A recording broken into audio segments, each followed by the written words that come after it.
नमस्कार मित्रांनो, स्वागत आहे तुमचं लक्ष्मीच्या पावलांनी या मालिकेच्या ट्विस्ट एपिसोडमध्ये. मित्रांनो, तुम्ही कधी विचार केलाय का की एक छोटासा मेसेज कोणाचं आयुष्य उद्ध्वस्त करू शकतो? आणि जर तो मेसेज आपल्या हातून गेलेला नसतानाही आपल्यावर आरोप लागले तर?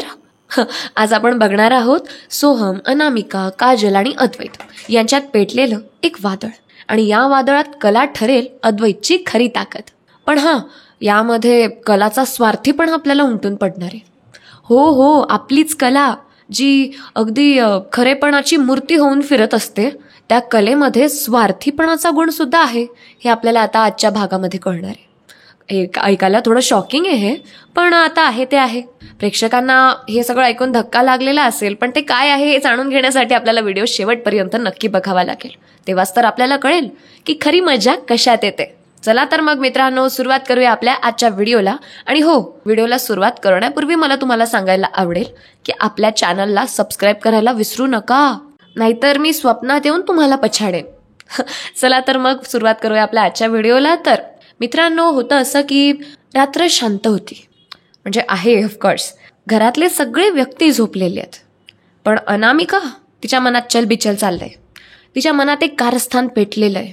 ती आता म्हणजे तिचं असं असतं की मला या सोहमला उद्ध्वस्त करायचं आहे. आपल्याला माहिती आहे ऑब्व्हियसली अनामिकाचं मोटिव्ह काय आहे, रोहिणीचं मोटिव्ह काय आहे ते पण आपल्याला माहिती आहे की तिला अद्वैतला उद्ध्वस्त करायचंय. चांदेकरांच्या घरामध्ये ज्या गोष्टी तिला मिळू नाही शकल्या त्या आपल्या मुलाला मिळाव्या असं स्वप्न असतं रोहिणीचं, आणि ती तेच दिवस रात्र मॅनिफेस्ट करत असते. आणि अद्वैतला रस्त्यावर आणणं हाच एक तिचा परमनंट मोटिव्ह असतो. सो आता ती अनामिकाला मिळून अनामिका तिचं ध्येय साध्य करत असते आणि रोहिणी तिचं ध्येय साध्य करू पाहत असते. सो आता त्यांचा काहीतरी प्लॅनिंग झालेला असतो, आणि तेच कारस्थान खरं तर अनामिकाच्या मनात पेटलेलं असतं. आता अनामिका काय करते, सोहम झोपलाय की नाही या गोष्टी चेक करते, मेक शुअर करते. आणि तिला ऑब्व्हियसली सोहम झोपलेला दिसतो, रात्रीची वेळ असणार आहे तर तो झोपलेला आहे. सो तिने सोहमचा फोन आता आपल्या हातात घेतला, आणि तिने तो फोन तिच्याकडनं स्टार्टिंगला ओपन होत नव्हता, बट तिने डोकं लावून त्या फोनचा पासवर्ड एंटर केला आणि तो फोन ऑन केला. आता त्यामध्ये तिची बोटं त्या फोनमध्ये ती इतकी जलद चालवू लागली की विचारता सोय नाही. अनामिका आता मनातल्या मनात कुजबुजत असते की हा एक मेसेज सोहम चांदेकरला उद्ध्वस्तही करू शकतो किंवा माझ्या हाताचा मोहरा सुद्धा बनवू शकतो. अनामिका काजलला मेसेज करत असते की काजल, मला उद्या एका कॉफी शॉपमध्ये भेटायला ये, मला तुझ्याशी अत्यंत महत्त्वाचं बोलायचंय. आता हा मेसेज सोहमच्या नकळत गेलेला असतो काजलला, आणि दुसऱ्या दिवशी सकाळी काजल तो मेसेज बघते. खरं तर म्हणजे अनामिकाचा मोटिव्ह हाच असतो की काजल आणि याने भेटावं. सो आता होतं असं की अनामिका काय करते, शक्कल लढवून ती मेसेज पाठवते आणि लगेच डिलीट करून टाकते. म्हणजे तिच्या फोनमधून, म्हणजे सोहमच्या फोनमधून डिलीट करते, पण तो मेसेज जो आहे तो व्हिजिबल असतो काजलच्या फोनमध्ये. सो आता तो मेसेज काजलने वाचलेला असतो, आणि पुढच्या दिवशी काजल गार्डनमध्ये पोहोचते आणि तिला सोहम समोर दिसतो. आता ॲक्च्युली याच्यामध्ये फॅक्ट काय आहे मी तुम्हाला सांगते. सोहमला त्या गार्डनमध्ये जायचं असतं, कारण अनामिकाने निलेशला सुद्धा सेट केलेलं असतं, आणि निलेशने ठरवून मुद्दामून सोहमला त्याच गार्डनमध्ये बोलवलेलं असतं, आणि त्याच गार्डनचा ॲड्रेस अनामिकाने काजलला मेसेज केलेला असतो. सो आता तो सोहमच्या फोनवरून गेलेला असल्यामुळे काजलला असं वाटतं की सोहमला आपल्याशी काहीतरी बोलायचं आहे. सो आता सोहमसुद्धा तिथे जाते त्या गार्डनमध्ये, आणि त्याच वेळेला नेमकं सोहमसुद्धा तिथे पोहोचलेला असतो, आणि ते दोघं एकमेकांना बघतात. आता सोहम काजलला बघून जरासा गोंधळून जातो, कारण काजल त्याच्या म्हणून सोहम जरासा गोंधळून जातो. तो म्हणतो, काजल तू इथे कशी? तेव्हा काजल अजून गोंधळून जाते, तो असा विचारतो म्हणून. ती म्हणते, सोहम तू बरा आहेस ना? अरे तुझ्या फोनवरून मला मेसेज आलेला होता, तूच तर बोलवलंस ना मला मेसेज करून. तेव्हा आता लगेच तितक्यात निलेश तर तिथे आलेलाच नसतो. खरं तर हा प्लॅन असतो सोहमला आणि काजलला तिथे ॲट अ टाइम भेटवण्याचा. आणि सोहम जेव्हा घरातून निघालेला असतो ना, त्याच्या पाठोपाठ अनामिका सुद्धा निघालेली असते, म्हणजे अनामिकाला त्या दोघांनाही रंगेहात पकडायचं असतं म्हणून. अनामिका तिथे पोहोचत असते. तितक्यात ह्या दोघांचं एकमेकांशी बोलणं होत असतं. सोहम म्हणतो, काय बोलतेस तू काजल, मी कशाला तुला मेसेज करू, तू वेडी झाली आहेस का? तेव्हा काजल म्हणते, अरे सोहम आपण कशाला खोटं बोलणार आहे तुझ्याशी, एक मिनिट तुला मी प्रूफ सहित दाखवते, हे बघ. आता असं म्हणतच काजल जेव्हा सोहमकडे जाऊ लागते आणि ते प्रूफ दाखवू लागते, प्रूफ इन द सेन्स ते मेसेजेस दाखवू लागते, तितक्यात खाली चिखल असल्यामुळे, म्हणजे स्लिपरी जागा असते ती, पाय घसरण्याची जागा असते ती, त्यामुळे तिचा पाय घसरतो. आणि तो जो तिला मेसेज दाखवायला जाते तेव्हा ती 2 पावलं पुढे जात असताना तिचा पाय घसरतो, आणि सोहम तिला झेलून घेतो, म्हणजे सोहम तिला पकडतो. आता तो नेमकं तिला पकडतो खरं, पण नेमकं त्यांच्यामध्ये जवळीक झालेली असते. ऑब्व्हियसली ती पडली असती, मग त्याने जवळीकचा विचार न करता तिला आधार दिला.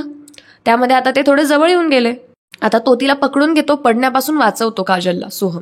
पण सोहमचा मेंदू सुन्न झालेला असतो आणि तेवढ्यात अमेरिकेची धाडकन एंट्री होते. आता अनामिका त्यांना त्या अवस्थेत बघून घेते आणि अनामिका अगदी अशी आरडाओरडा करू लागते. अनामिकाच्या डोळ्यात जळजळ असते, राग असतो आणि ती रागाने आता म्हणते, काजल, माझ्या संसारात अजूनही डोकं घालतेस का ग तू? काय चाललंय तुझं? अच्छा, आता मला कळलं. गार्डनमध्ये येऊन हा असा थिल्लरपणा करता का तुम्ही? अफेअर आहे का रे तुमचं? म्हणजे सोहू कशाला? सोहू तर तू म्हणवण्याचा हक्क कधीच गमावलेला आहेस. सोहम, तू मला अशा पद्धतीने फसवतोस का? म्हणजे घराच्या बाहेर तू कुठे कुठे जातोस तर हे असे धंदे करत फिरतोस का तू? मी कायम या प्रश्नात राहायची. तुला लाज नाही वाटत? तुलाच काय, रादर तुम्हा दोघांनाही लाज नाही वाटत का? हे बघ काजल, तुमच्या जे काही होतं ते लग्नाच्या पूर्वी होतं. लग्नानंतरून तुला तर आमच्या घरी फिरकायला सुद्धा नाही सांगितलेलं होतं ना ग तुझ्या आईने. मग आता हे असे थिल्लरपणा करत फिरते का? मुलांना फसवायचे प्लॅन्स करते का तुझा खर्च काढवून घेण्यासाठी? तेव्हा आता लगेच काजल म्हणते, हे बघ अनामिका, तुला काहीतरी गैरसमज होतोय. प्लीज, असं काहीही नाहीये. अगं, आपण पडून चाललो होतो म्हणून आपल्याला सोहमने आधार दिला, दॅट्स इट. त्या पलीकडे काही नाही. आणि सोहमच्या मोबाईलवरून मला मेसेज पडले म्हणून मी इथे आले. आणि सोहम पण आता लगेच सांगू लागतो, अनामिका प्लीज, तुला गैरसमज होतोय. आणि आता सोहम अडखळत असतो, अनामिका प्लीज ऐक, माझं असं काहीही नाहीये. अगं ऐक, मी निलेशला बोलवण्यावर इथे आलेलो होतो. तितक्यात आता अनामिका म्हणते, हो का? कुठे मग निलेश? तो तर आलेला हवा होता ना इथे, कुठे आहे तो? हे बघ सोहम, मोठं रचण्याचा प्रयत्नही करू नकोस. मला आता सगळं कळून चुकलेलं आहे. तुम्हा दोघांचंही अफेअर आहे. लाज नाही वाटत का रे तुम्हाला? चल माझ्याबरोबर. नाही, तुला थांबायचं असेल ना तिच्याबरोबर, तू थांब इथे, मी चालले घरी. आणि आता मी घरात सगळ्यांना सांगणार आहे तुम्हा दोघांबद्दल. आणि काजल, तू माझ्यापासून माझा नवरा हिसकावलायस, माझ्या संसारात ढवळाढवळ केलेली आहेस. मी तुला तर सोडणारच नाहीये. आता कोणीही तुझी बाजू घ्यायला येऊ देत, तू गेलीस आता.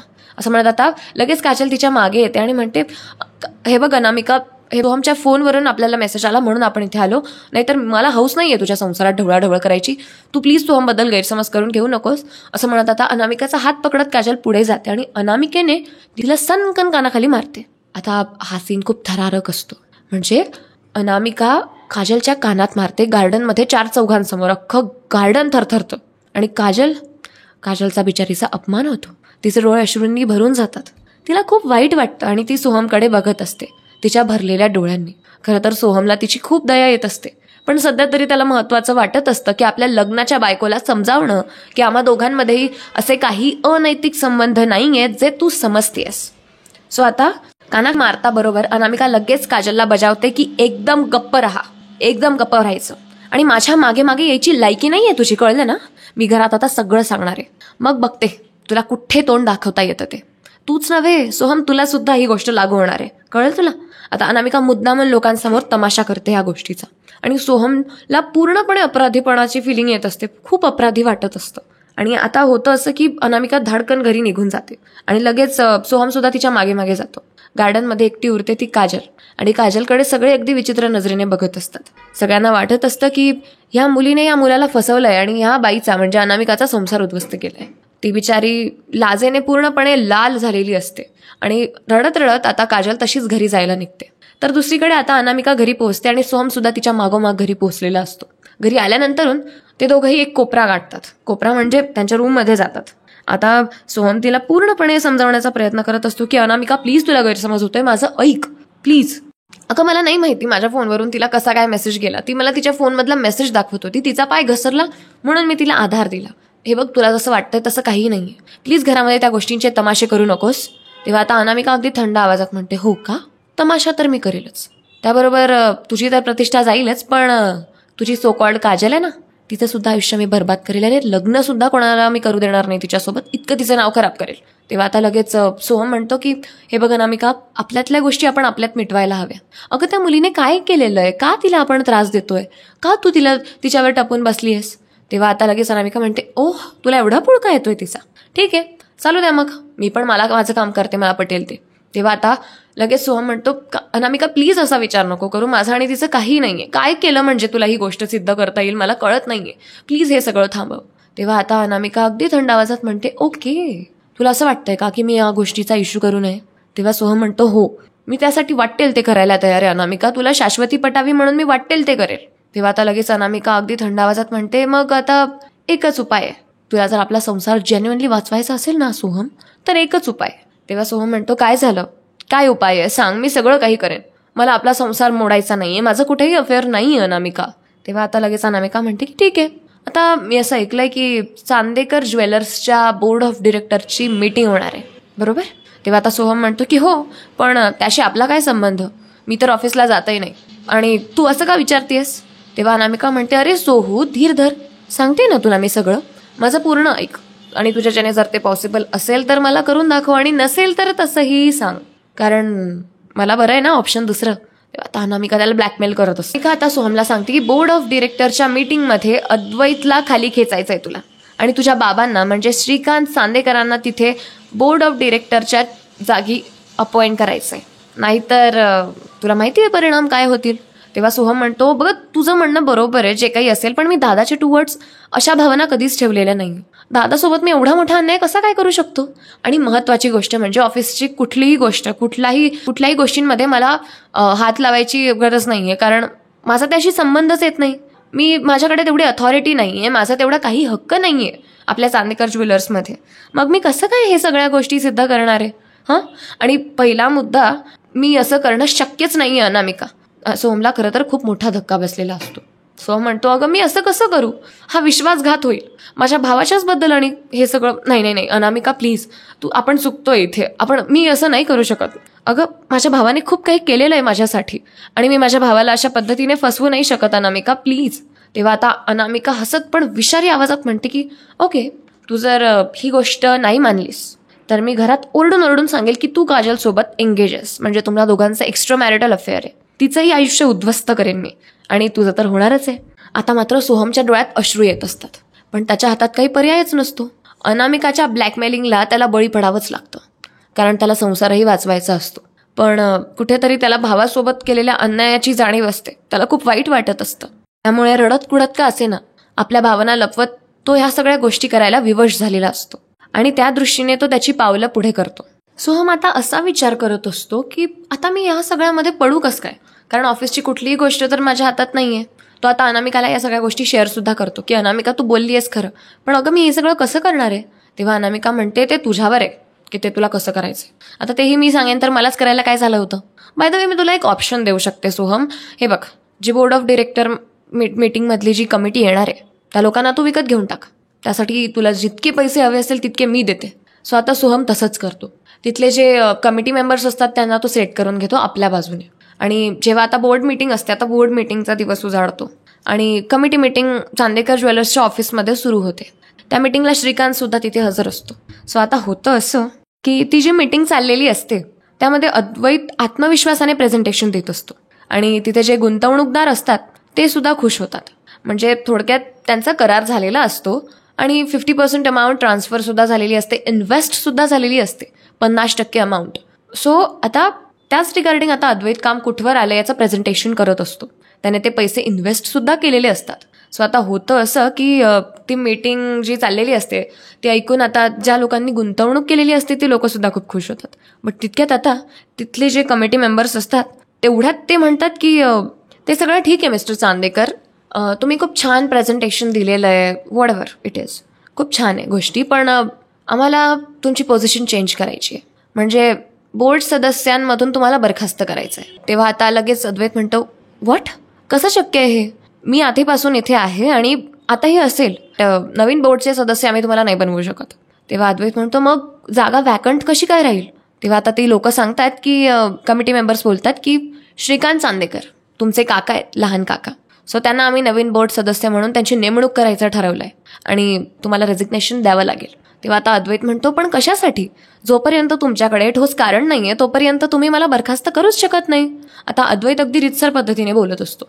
तेव्हा आता ते कमिटी मेंबर्स जे असतात ज्यांना ऑलरेडी पैसे देऊन सोहमने सेट केलेलं असतं ते मेंबर्स म्हणतात की मिस्टर अद्वैत चांदेकर, मागे तुमच्यावर ऑलरेडी एक केस फाईल झालेली होती, त्यामध्ये तुमच्यावर आरोप होता हिऱ्यांच्या अफरातफरीचा.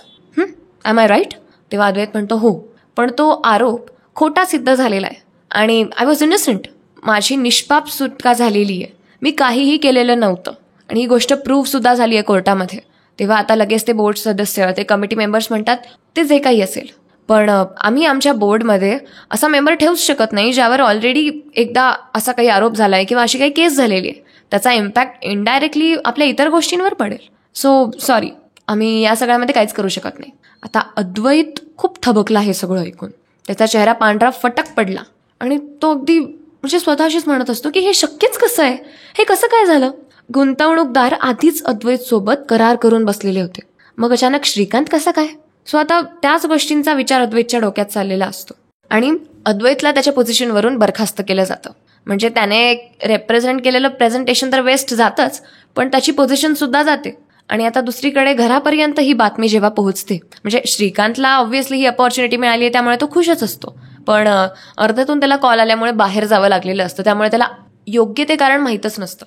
श्रीकांतला असा गैरसमज असतो की स्वतःहून अद्वैतने त्याला ही अपॉर्च्युनिटी दिलेली आहे, त्यामुळे श्रीकांत काही बोलूच पावत नाही आणि नंतरून श्रीकांत आणि अद्वैतचा कॉन्टॅक्टच होत नसतो. आणि या सगळ्या गोष्टी जाणून बुजून घडवून आणलेल्या असतात. सो आता मित्रांनो, जेव्हा ह्या गोष्टी घरापर्यंत उडत जातात, चांदेकरांच्या घरापर्यंत जेव्हा या गोष्टी उडत जातात, तेव्हा म्हणजे सगळेच खूप शॉकमध्ये पडतात. सरोज, रजनी, कलासुद्धा. तर दुसरीकडे सोहमला जेव्हा ही गोष्ट कळते तेव्हा सोहम डोळे खाली घालून बसतो. तो खूप थबकतो. अनामिकाच्या चेहऱ्यावर मात्र एक विजयी हास्य असतं आणि रोहिणी अनामिकेच्या बाजूला बसून हळूच म्हणते की आत्ता खेळ आपला झालाय. खरं तर मानलं पाहिजे अनामिका तुला. अगं तुझ्यामध्ये एवढं कौशल्य आहे बाई, तू त्या नयनाला जरा शिकव. अगं तिला कितीही कारस्थानांमध्ये इन्व्हॉल्व करून घेतलं किंवा सामील केलं ना, तर ती सतत काही ना काही गोंधळ घालून ठेवत असते. तिला ना काहीच जमत नाही. तुझ्यातलं हे स्किल ट्रान्सफर कर बाबा, तिला जराशी अक्कल येईल. तेव्हा आता अनामिका म्हणते, रोहिणी मॅडम ही तर सुरुवात आहे हो, हळूहळू बघा. मी माझ्या सो कॉल्ड सोहूला आणि तुमच्या सो कॉल्ड कला अद्वैत चांदेकरला कसं बर्बाद करून रस्त्यावर आणते ते. मला ही गोष्ट माहिती होती की ऑलरेडी 50% इन्व्हेस्टमेंट समोरच्यांची आपल्यासोबत झाली आहे. आता ती लोक जर कमिटी मेंबरमधून अद्वैत दादा बरखास्त झालाय तर ती लोक त्यांची इन्व्हेस्टमेंट परत मागतील. आणि आता तर अद्वैतकडे ठेंगा सुद्धा नसेल, कारण सगळी इन्व्हेस्टमेंट त्याने करून टाकलेली आहे. त्याच्याकडे पैसे तर पाहिजे. आत्ता बघा तुम्ही काय मजा येते. आता तुम्हाला कळेल की अनामिका चीज काय येते. आता घरी परतल्यावर अद्वैत अगदी कोसळून गेलेला असतो, पार कोलमडून पडलेला असतो, पूर्णपणे खचलेला असतो आणि तो खूप रडायला लागतो. त्याला आता पॅनिक अटॅक येत असतो आणि आता सरोज आणि कला त्याला दोघंही सांत्वन देत असतात. इवन रजनी सुद्धा. तो रडत आता स्वतःशीच म्हणतो की मी संपलोय. त्याला पॅनिक अटॅक येत असतो, त्याला श्वास घ्यायला त्रास होत असतो. तो स्वतःशी म्हणत असतो की मी हे काय करून बसलो, सगळं संपलंय, मी आता संपलोय, काहीच उरलेलं नाहीये. तेव्हा आता कला म्हणते, चांदेकर असं का बोलतोयस तू, प्लीज जरा शांत हो आणि काय काय झालंय ते जरा सांगशील का आम्हाला. तेव्हा सरोज म्हणते की हो ना, असं का बोलतोयस अद्वैत तू. तेव्हा अद्वैत म्हणतो, सगळं गमावलंय खरे मी, आता माझ्याकडे काहीच उरलेलं नाहीये. मी आता रस्त्यावर येणार आहे, मी आता इन्सॉल्व्हंट होऊन जाणार आहे. माझ्याकडे लोक आता त्यांची 50% इन्व्हेस्टमेंट मागायला येतील, पण माझ्याकडे पोझिशनही नाहीये. मी काय करू आता, मी तर रस्त्यावर आलोय खरे. ओ माय गॉड, मी संपलोय, आता सगळं काही संपलंय, मी सगळं काही गमावून बसलोय. कला आणि सरोज त्याला खूप सांत्वन देतात. आता शेवटी कला त्याचा हात धरून म्हणते, चांदेकर तुला असं का वाटतं तू हरलास, आणि हरलास असं कधीही म्हणू नकोस हा. मला असं वाटतं की ह्या गोष्टी जाणून बुजून करण्यात आलेल्या आहेत तुझ्या विरोधात, पण कोण करतंय असं. आणि हा कट कितीही मोठा असू दे चांदेकर, सत्य लपवता येत नाही. कितीही लपवण्याचा प्रयत्न कर, आज ना उद्या सत्य समोर येणारच आहे. मी आहे तुझ्यासोबत. तितक्यात सरोज आणि रजनी म्हणतात, आम्ही सुद्धा तुझ्यासोबत आहोत. तू कशाला फालतूचा विचार करतो या सगळ्याबद्दल. हां, कला म्हणते, चांदेकर आता आपल्याला स्वार्थ साधावा लागणार आहे. बाकीच्यांचं मला माहीत नाही, पण तुझ्या बाबतीत मी खूप स्वार्थी होऊन जाणार आहे. आता मला आता माझ्या चांदेकरचा निष्पापपणा सिद्ध करायचा आहे. माझा तुझ्यावर पूर्ण विश्वास आहे की तू कधीच चुकू नाही शकत चांदेकर. तुला परफेक्शनिस्ट उगाच नाही म्हणत. तुझ्यावर ज्या कोणी लोकांनी हा आरोप केलेला आहे ना, त्या लोकांना मी सोडणार नाहीये आणि मी आता सत्याच्या मुळाशी गेल्याशिवाय शांत बसणार नाहीये. ही गोष्ट लक्षात ठेव. आणि कोणी असो नसो, आम्ही सगळे तुझ्यासोबत आहोत. सरोज आणि रजनी सुद्धा आता पुढे येत म्हणतात, म्हणजे सरोज आता पहिले म्हणते की अद्वैत, घराचा मान सन्मान तुझ्या हातात आहे आणि आता तू एकटा नाहीयेस, आम्ही सुद्धा सोबत आहोत. प्रश्न आता फक्त चांदेकरांच्या प्रतिष्ठेचा नाही, माझ्या स्वतःच्या मुलाच्या प्रतिष्ठेचा आहे. एवढ्या वर्षांपासून त्याने एवढं कमावलेलं आहे, एवढ्या कमी वयात एवढं साध्य केलंय, हे सुद्धा काही सोपं नसतं. आणि त्या गोष्टीवर जर कोणी बोट उचलत असेल तर मी एक आई म्हणून अजिबात गप्प बसणार नाहीये. रजनी सुद्धा आता म्हणते की आत्ता खरी वेळ आलेली आहे हे कारस्थानं उघड करण्याची. कला आता अगदी ठाम आवाजात म्हणते की मी आता या गोष्टीचा एक एक धागा उलगडणार आहे. कोण बसलंय चांदेकरवर टपून या गोष्टीचा मी आता खोलवर जाऊन मुळाशी जाऊन शोध घेणार आहे. आणि ज्या कोणाचा हा डाव असेल ना, त्या व्यक्तीच्या डावाचा आता अंत होणार आहे. कारण सत्य कधी लपत नसतं. हे बघ चांदेकर, तू कसलीच काळजी करू नको. अंबाबाई आहे आपल्या पाठीशी आणि तीच आपल्याला न्याय करून देईल, मिळवून देईल. तुझं करिअर, तुझा स्वाभिमान कसा जपायचा आणि कसा वाचवायचा हेच आता माझं ध्येय आहे. आणि या सगळ्या गोष्टीतून तुला मी बाहेर काढेन. आता या कला अद्वैत चांदेकरचं खरं रूप जगासमोर येणार आहे. की कला जगासोबत कितीही गोड असू देत, कितीही चांगली असू देत, कितीही न्यायप्रिय असू देत, पण जेव्हा गोष्ट तिच्या कुटुंबावर किंवा नवऱ्यावर येते तेव्हा ती सत्यवानाची सावित्री सुद्धा व्हायला कमी करणार नाही. आणि मी माझ्यातला स्वार्थपणाचा गुण सुद्धा आता जगाला दाखवून देणार आहे. की एक बायको आपल्या नवऱ्यासाठी, आपल्या कुटुंबासाठी, आपल्या कुटुंबाच्या प्रतिष्ठेसाठी कुठल्या लेवलला जाऊन स्वार्थ साधू शकते हे आता मी जगाला दाखवणार आहे. आणि ज्याने कोणी केलेली असेल, ज्या कोणी व्यक्तीने हे सगळं केलेलं आहे, त्या व्यक्तीला ह्या वेळेस माफी मिळणार नाहीये. तू शांत हो चांदेकर, आम्ही आहोत ना तुझ्यासोबत. असं म्हणत आता या तिघही, सरोज, रजनी, कला, अद्वैतला सांत्वन देतात. त्याला खोलीत घेऊन जातात आणि शांत करतात. आणि अद्वैतचा इनडायरेक्टली त्या मीटिंगमध्ये खूप मोठा अपमान झालेला असतो. कमिटी मेंबर्ससमोर बोर्ड ऑफ डिरेक्टर्सने हात वरती करून टाकलेले असतात. त्यामुळे खूप हर्ट झालेलं असतं अद्वैतला आणि सारख्या सारख्या त्या गोष्टी सलत असतात. पण कला त्या सगळ्या गोष्टी पुसून टाकण्याचा प्रयत्न करत असते. कारण कलाला कळत असतं की या सगळ्या मागे अद्वैत नाहीये. हे कारस्थानांचं जाळं रचलं गेलंय आणि हे कारस्थानांचं जाळं रचणारा दुसरा तिसरा कोणी नसून तोच व्यक्ती असू शकतो जो अद्वैतच्या वाईटावर उठलाय, चांदेकरांच्या प्रतिष्ठेच्या वाईटावर उठलाय. तर दुसरीकडे आता म्हणजे थोडक्यात म्हणायला गेलं तर अनामिकाने किती मोठा माइंड गेम खेळलाय हा आपल्याला कळेल. तर दुसरीकडे अनामिका आणि सोहमच्या खोलीमध्ये ते दोघंही असतात. सोहमला तर खूप लाज वाटत असते. तो खाली मान घालून बसलेला असतो आणि त्याला त्याच्या बालपणीच्या गोष्टी आठवत असतात की अद्वैतने त्याला कुठे कुठे साथ दिलेली असते. एक भाऊ म्हणून त्याने त्याची प्रत्येक जबाबदारी पार पाडलेली असते. आणि आपल्या अशा एवढ्या चांगल्या भावासोबत आपण एवढी मोठी गोष्ट करून टाकली, या गोष्टीचं त्याला खूप मोठं रिग्रेट वाटत असतं. पण तो तरी बिचारा काय करणार, त्याचा पण तर संसार पेचात पडलेला होता ना. आणि हे सगळं घडवून आणणारी धूर्त आणि पाताळयंत्री अनामिका ती मात्र आनंदात असते. आणि ती आता सोहमला चिअर करण्याचा प्रयत्न करत असते. अनामिका सोहमला म्हणते, अरे वा सोहम, मला वाटलंच नव्हतं की तू माझं एवढं काय ऐकून घेशील. मला वाटलं की तुझं बंधुप्रेम जागून उठेल आणि तू मलाही सोडून देतोस की काय. पण आय वॉज सो रॉंग. मी खूप चुकीची होती रे. तुला तर तुझा संसार जास्त महत्वाचा आहे. म्हणजे थोडक्यात एवढा स्वार्थी झालास का रे तू की स्वतःच्या भावाला एवढ्या मोठ्या अडचणीत टाकलंस. आता अनामिका या सगळ्या ज्या गोष्टी बोलत असते त्याने सोहमला आणखीन वाईट वाटत असतं. तो स्वतःला खूप कोसत असतो आणि म्हणजे असं त्याला वाटतं की नाही, आता ही सुद्धा तेच म्हणायला लागली, हिने सुद्धा हिचे शब्द फिरवून टाकले वगैरे वगैरे करत. ती त्याला बस मॅनिप्युलेट करत असते आणि तो पण होतच असतो. कारण तो लहान आहे घरामध्ये सगळ्यात आणि त्याला या गोष्टींचे माइंड गेम्स कळतच नाही. सो आता कुठेतरी तो त्याच्या नजरेतून उतरलेला आहे आणि आणखीन त्याच्याच नजरेतून उतरवण्याचं काम अनामिका करत असते. किती शार्प म्हणावं तिला, की आपण म्हणतो ना हिंदीमध्ये, एक तीर से दो निशाने. So that kind of thing त्यांनी इथे केलेली आहे. रोहिणीने तिचा सूड घेतलाय अद्वैतकडे आणि अनामिकाने सोहमला पूर्ण मेंटली डिस्ट्रॉय करून टाकलंय. आणि अनामिकाने कट रचून तिच्या हातात खूप मोठी गोष्ट मिळवली आहे, ती म्हणजे काजल आणि सोहमचं भेटतं. आता काजल आणि सोहमच्या जेव्हा जवळीक झालेली असते, आपण व्हिडिओच्या सुरुवातीलाच बघितली ती गोष्ट. सो तेव्हा तिने फोटोज काढून ठेवलेले असतात आणि त्याच फोटोजच्या मदतीने आता ती सोहमला ब्लॅकमेल करणार आहे असं ठरवते. आणि आता पण तर तिने त्याच गोष्टीमुळे ब्लॅकमेल केलेलं असतं ना. आणि सोहमने ही गोष्ट फक्त एकटे स्वतःसाठीच केलेली नसते, तर ती काजलसाठी सुद्धा केलेली असते. कारण काजलचं लग्न व्हायचं असतं ना अजून, आणि काजलची सुद्धा सगळीकडून बदनामी करून टाकेल अशी धमकी खरं तर अनामिकाने दिलेली असते सोहमला. म्हणून सोहम बिचारा थबकलेला असतो आणि तो त्याच्या स्वतःच्या भावावर अन्याय करून बसतो. बोलता आता अनामिका तिथून निघून जाते आणि आता सगळेजण आपल्या गणगणीत असतात. लाईक जेवणामध्ये पण सगळे वेगळ्या वेगळ्या वेळेला जेवतात. ज्याला जो वेळ कन्व्हिनियंट असेल, म्हणजे योग्य असेल त्या वेळेला. म्हणजे पूर्वीचं जसं चित्र असतं चांदेकर कुटुंबाचं की सगळे एकत्र बसतील, हसत खेळत आनंदाने जेवण करतील, पण तसं काही होतच नाही. उलटच होतं. सगळेजण आपापल्या गोष्टीमध्ये रमलेले असतात, जेवतात आणि आपापल्या जागी वातावरणच तसं बिघडलेलं असतं. अद्वैतच्या प्रतिष्ठेवर प्रश्न आलेला असतो. सो आता रात्री जेव्हा सगळे झोपतात, अर्ध्या रात्री म्हणजे सगळे जेव्हा आपण म्हणतो का साखर झोप, सो आता सगळे जेव्हा ते साखर झोपेत असतात, गाढ झोपेत असतात, तेव्हा रात्री उशिरा म्हणजे सगळं घर झोपलेलं असताना एका खोलीत अनामिका आणि रोहिणी दोघंही भेटतात. आणि त्या दोघंही आता टेबल चेअरवर बसलेल्या असतात आणि त्यांची कुजबूज सुरू असते. रोहिणी आता हसतच विषारी स्वरात म्हणते की आपला प्लॅन जमून गेलाय अनामिका. सोहम आता आपल्या हातात आहे, त्याला आपण जे सांगू त्याला तेच करावं लागेल. तेव्हा अनामिका अगदी धूर्त चेहरा करत म्हणते की हो रोहिणी मॅडम, आणि तुम्हाला कळलं का ती गोष्ट, बोर्डात अद्वैत खाली आलाय आणि त्याचा खेळ ऑलमोस्ट संपलेला आहे. म्हणजे फक्त रस्त्यावर यायची बाकी आता, कारण इन्व्हेस्टर्सने त्यांचे पैसे इन्व्हेस्ट केलेत आणि अद्वैतने ते सगळे पैसे बिझनेसला लावून टाकलेले आहेत आपल्या चांदेकर ज्वेलर्सच्या. आता अद्वैतकडे फुटकी कवडी सुद्धा शिल्लक नाहीये. अद्वैत आता त्या लोकांचे पैसे परत कसे करेल, हा खूप मोठा प्रश्न आहे. आणि त्यामुळेच तो आता रस्त्यावर येणार आहे.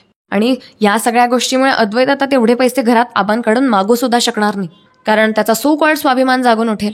म्हणजे तो सॉल्व्हंट झालाय असं म्हणायला हरकत नाही. आता घरातलं सगळं लक्ष फक्त आपल्या माणसांवर राहणार आहे. कलाने कितीही धडपड केली तरी काहीही होणार नाही. आता रोहिणी आता कपाळावर हात ठेवून म्हणते की अद्वैत म्हणजे या घराचा आधार आहे, त्याला पाडलं की घर आपोआप ढासळेल. आणि सोहम, तो तर आता आपल्याला हवा तसा नाचेल, आपल्या हातातला मोहरा आहे तो, आणि त्याला हवं तसं आपल्याला नाचवूनही घ्यायचं आहे बरं का. त्याला जितकं ब्लॅकमेल करता आलं ना अनामिका, तितकं ब्लॅकमेल कर आणि त्याच्या थ्रू आपले भरपूर प्लॅन साध्य करून घे. तेवढ्यात अनामिकाच्या चेहऱ्यावर अजून क्रूर स्मित हास्य येतं आणि आता ती म्हणते की सोहमला असं वाटत असेल की माझे ब्लॅकमेलिंग इथेच थांबून जाईल, बट बिचारायला किती गोड गैरसमज असेल ना हा. काजलचा तर विषय राहूनच गेला. तिच्यावर तर मी असा डाग लावणार आहे ना की ती घरात तोंड दाखवायला घाबरेल. कला तिच्या पाठीशी उभी राहीलच, पण त्यातच तिचं आयुष्य उद्ध्वस्त होणार आहे. की पतिव्रता होऊ दे कलाला, पण ती सुद्धा आता सगळ्यांची मदत करायला असमर्थ ठरते की नाही बघाच. आता रोहिणी अगदी खळखळून हसते आणि म्हणते की यार अनामिका, कमाल आहे तुझी. आपण दोघं मिळून या घरामध्ये खूप मोठा बडका लावणारे, कळतंय तुला. यांचं जगणं आपल्याला हराम करायचं आहे आणि सगळ्या प्रॉपर्टीला आपल्याकडून करून घ्यायचंय, हडपून घ्यायचंय. माझ्या राहुलवर खूप अन्याय केला या चांदेकरांनी, सतत त्याला त्रास दिलेला आहे, त्याला मागे खेचलेला आहे. पण आता नाही, आता सगळ्यांकडून ती गोष्ट मी व्याजासकट वसूल करणार आहे, सगळ्यांना त्रास देणार आहे आणि त्रासात बघितल्यानंतरूनच मला शांतता मिळेल. दोघं जणी आता हाच प्लॅन रचत असुरी आनंद घेत असतात, तर दुसरीकडे कला तिच्या खोलीमध्ये जागत असते आणि अद्वैतवर लक्ष ठेवून असते. कलाने मनाशी निश्चय केलेला असतो की मला स्वार्थीपणाचा कळस व्हायचंय, मला आता कुटुंबासाठी नंतरून आधी माझ्या नवऱ्यासाठी विचार करावा लागणार आहे. त्याला निर्दोष सिद्ध केल्यानंतरून चांदेकरांच्या घराची प्रतिष्ठा सांभाळून घ्यायची, चांदेकरांची सून म्हणून. कला खूप पेटून उठलेली असते. तिला काहीही करून अद्वैतला निष्पाप सिद्ध करायचं असतं, निर्दोष सिद्ध करायचं असतं आणि अद्वैतला त्याची जागा परत मिळवून द्यायची असते. म्हणजे थोडक्यात एकीकडे कला पेटून उठलेली असते, तिचा तो निर्णय, तर दुसरीकडे असतो सोहमचा पश्चाताप. त्याला खूप वाईट वाटत असतं. सो मित्रांनो, बघितलं ना मित्रांनो तुम्ही, एक छोटासा मेसेज आणि एक डिलीटचं बटन आणि त्यातून उभं राहिलेलं कटकारस्थान. अनामिकाच्या खेळीमुळे घर जवळजवळ तुटलं, पण कला आता सत्य उघड करण्याच्या मागे लागलेली आहे. अद्वैत आणि कलेच्या प्रेमाने पुन्हा एकदा दाखवून दिलंय की खोटं कितीही हुशारीने लपवलं तरी सत्य हे उघड होण्यापासून कोणीही रोखू शकत नाही. म्हणजे अजून सिद्ध नाही झालंय, पण बघा ना त्यांचं एकमेकांचं प्रेम, निष्ठा की नाही. आता तर मी समोरच्याला निर्दोष सिद्ध करणारच आहे, म्हणजे किती विश्वास आहे त्या जोडप्यामध्ये. पण हा, सत्य सापडलं तरी तो शेवट नाहीये मित्रांनो, कारण आता प्रश्न आहे अनामिकेवर या सगळ्याचा काय परिणाम होईल, रोहिणीचा पुढचा डाव काय असणार आणि सोहम खरंच या सगळ्यातून बाहेर पडू शकेल का. तुम्हाला या सगळ्या प्रश्नांची उत्तरं मिळतील पुढच्या भागात. तोपर्यंत तुम्हाला काय वाटतं की काय काय होऊ शकतं हे कमेंट्समध्ये नक्की सांगा. बाय द वे, मला आणखीन एक प्रश्न विचारायचा आहे की या सगळ्या दलदलीमध्ये किंवा या सगळ्या मॅपमध्ये तुम्ही कोणाच्या बाजूने आहात.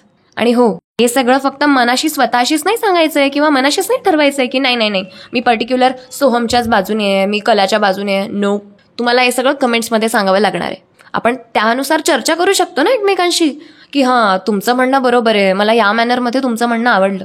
मित्रांनो, तुम्ही माझ्याशी जो संवाद साधता ना, त्यातली एक गोष्ट माझ्यापर्यंत पोहोचते. आता आपल्याला एकमेकांशी संवाद साधण्याचा सोर्स काय आहे? Obviously comment section. So comment सेक्शनमध्ये तुम्हाला वाटत असेल की मी एखाद दोन कमेंट माझ्याकडनं मिस जरी होत असतील, पण म्हणजे हिला काही कळत नसेल, बट नो, माझ्यापर्यंत प्रत्येकाच्या कमेंट्स पोहोचतात. तुमचं भरभरून आलेलं प्रेम, ओ माय गॉड, मला तर कधी कधी उचक्या सुद्धा लागायला लागलंय की किती प्रेक्षक मला कॉम्प्लिमेंट देतात, आठवण काढत असतील म्हणून उचक्या लागत असतील, नाही का. आणि हो, व्हिडिओला लाईक करायला विसरू नका आणि चॅनलला सबस्क्राईब करायला विसरू नका. त्याचबरोबरीने आजचा व्हिडिओ तुम्हाला कसा वाटतोय, की जे काही प्रश्न तुम्हाला विचारले त्याबद्दल तुम्हाला काय वाटतं हे कमेंट्समध्ये सांगायला विसरू नका. नाहीतर मी स्वप्नात येऊन पछाडे ना आणि हो, आणखीन एक गोष्ट, नेहमीप्रमाणे माझा फेवरेट पार्ट व्हिडिओचा ते म्हणजे कमेंट सेक्शन.